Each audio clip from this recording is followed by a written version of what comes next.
দিন দিন শুধু জিনিসপত্রের দাম বেড়ে যাচ্ছে, মধ্যবিত্তদের জন্য খুবই টাফ হয়ে যাচ্ছে চলা। আগের তুলনায় সব কিছুর দামই বেশি। এখন পর্যন্ত ভাবে ইম্প্যাক্ট আসে নাই, মেবি বাজেটের দ্বিগুণ হয়ে যায়, একটা জিনিস দুইটি হয়ে যায়। বেশি দামে কিনে আনতে হয় কাস্টমারের সাথে, এগুলো নিয়ে কেউ বেচা বিক্রি নাই মার্কেটে। না, সেই ধরনের কোনো প্রভাব এখনো পড়ে নাই। আগের যেরকম দাম ছিল এখনো ওই দামে বিক্রি হচ্ছে সব কিছু।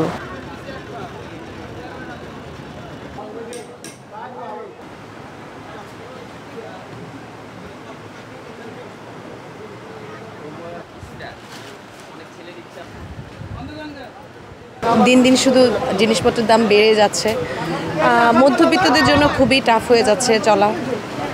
আর হচ্ছে যে আরেকটু কমলে সব কিছুর দাম আসলে মানুষের লাইফস্টাইল মানে জীবনযাপন খুবই সহজ হয়ে যাবে।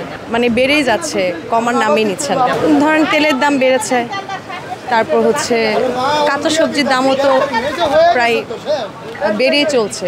আগের তুলনায় সব কিছুর দামই বেশি। আলু পেঁয়াজ সব কিছুই আমরা যেরকম আশা করি ওরকম না, ভালোই মোটামুটি বাড়তি সব কিছু। আজকে আদা 300 টাকা করে কেজি আমরা কিনছি। এখন পর্যন্ত ভাবে ইম্প্যাক্ট আসে নাই, মেবি হয়তো দেখা যাবে যে কালকে থেকে এফেক্টটা পড়বে। এখন পর্যন্ত মনে হচ্ছে যে স্বাভাবিকই আছে, হয়তো বাজেট ঘোষণার পরে যেগুলোর উপরে ট্যাক্স আরোপ আসবে বা যেগুলো রেভিনিউ করবে সেগুলো অস্থির এখন পর্যন্ত লক্ষ্য করা যায় নাই। তো আমি ধরেন সপ্তাহে তো ধরো একদিন বাজার করি, তো আমি দেখলাম যে গত সপ্তাহে যেভাবে কিনেছি সেই অনুপাতে যেমন সবজির দামটা সপ্তাহে একটু কম আসছে। তো আমার কাছে অস্থির মনে হয়নি এখন পর্যন্ত, কিন্তু হয়তো বা দেখা যাবে যে বাজেট পরবর্তীতে এটা হয়তো স্থিরতা আসতে পারে। আসলে দেখা যায় যে যেমন আপনি ধরেন কোনো জিনিসের দাম গভর্নমেন্ট যদি কোনো কারণে বাড়ায়, তখন কিন্তু যারা সেলসম্যান আছে তারা কিন্তু হু হু করে বাড়ায় দেয়। গভর্নমেন্ট যখন কমায় কিন্তু তখন কিন্তু সেটা তারা অ্যাডজাস্ট করে না, তারা ওইভাবেই চালায় যায়।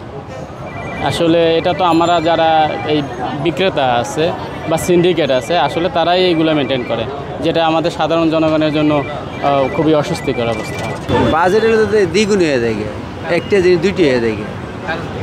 এটা ইম্পোর্টাররা জানি, যারা ইনপুট করে ওরাই জানে। আমগো সময়ের দাম বাড়লে মানুষ কম কিনে না, সেল কম হয় না। তো সেল কম হলে আমগো লোকসান না, আমগো সেল বেশি হলে তো আমগো লাভ হবে। সেল যদি যত সেল হবে, 2টা করে লাভ করলে সেল যত বেশি হবে আমগো লাভ হবে। আর সেল না হলে আমাকে কি লোকসান হবে না? আমরা 1 মাস আগে যে দামে বিক্রি করতেছি এখন আজকেও সেই দাম আছে। বাজেট ঘোষণা হইলো মাত্র আমরা শুনতে পারলাম আপনাদের কাছে। এটার প্রভাব পড়বে 1 সপ্তাহ পরে, 1 সপ্তাহ পরে বোঝা যাবে যে বাড়ছে না কমছে, কিন্তু এর আগে বলা যাবে না। কিন্তু এখন কোনো জিনিসের দাম বাড়ে না, আগের দামে আছে, স্থিতিশীল আছে।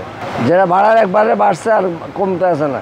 বাজেট আসলে জিনিসের দাম বেড়ে, আমরা বেশি দামে কিনে আনতে হয় কাস্টমারের সাথে, এগুলো নিয়ে কেউ বেচা বিক্রি নাই মার্কেটে, একদম বেচা কিনে শূন্য। আমরা বয়ে রয়েছি, ঈদের আছে 8-10 দিন বাকি, কোনো বেচা বিক্রি মার্কেটে নাই। কোনো ঈদের বাজারে কোনো আমেজ নাই, কোনো বেচা বিক্রি নাই। ঈদের বছর বুঝাই যাচ্ছে না যে এটা এই বছর ঈদ হবে না, সেই ধরনের কোনো প্রভাব এখনো পড়ে নাই। আগের যেরকম দাম ছিল এখনো ওই দামে বিক্রি হচ্ছে সব কিছু। পরবর্তীতে কি হয় এখনো পর্যন্ত আমরা নিশ্চিতভাবে বলতে পারি না। ঊর্ধ্বগতির ব্যাপারে কোনো ধরনের আভাস এখনো পাই নাই, তবে যতটুকু সম্ভব হয়তো বাড়ার সম্ভাবনা আছে। কিন্তু বাজেট ঘোষণার আগেই অনেক আইটেমের দেখা যায় টুকটাক দাম বাড়ছে। যেমন আপনার চিনির দামটা মাঝে মধ্যে আপডেট হচ্ছে, তারপরে হচ্ছে গিয়ে ডালের দামটাও কিছুটা আপডেট। মশলার দিকটা তো আরও আগে থেকেই কিছুটা দাম বাড়ছে, কেজি প্রতি 100-150 টাকা করে বাড়ছে। বাজেটের পরে কি হয় সেটা আরও 2-1 দিন পর ছাড়া আমরা সঠিকভাবে বলতে পারি না।